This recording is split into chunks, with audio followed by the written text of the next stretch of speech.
आप में से जिनकी भी बच्ची हो कृपया उसे पूजा पंडाल के समीप से ले जाए।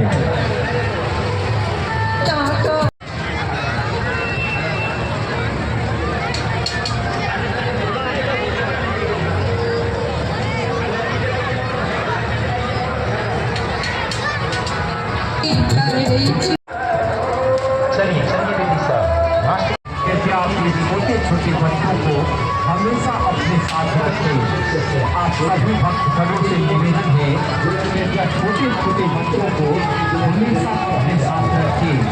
अपने मोबाइल पर्स आदि की हमेशा निगरानी रखें। सावधानी पूर्वक सुरक्षित होकर इंद्र पूजा के इस शानदार मेला का आनंद उठाएं। चांदनी नाम बता रही है।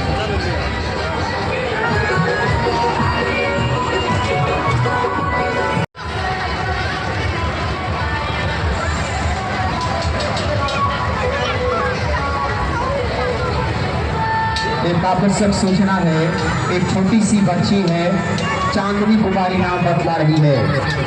आप में से जिनकी भी बच्ची हो कृपया चांदनी को पूजा पंडाल के समीप से ले जाए।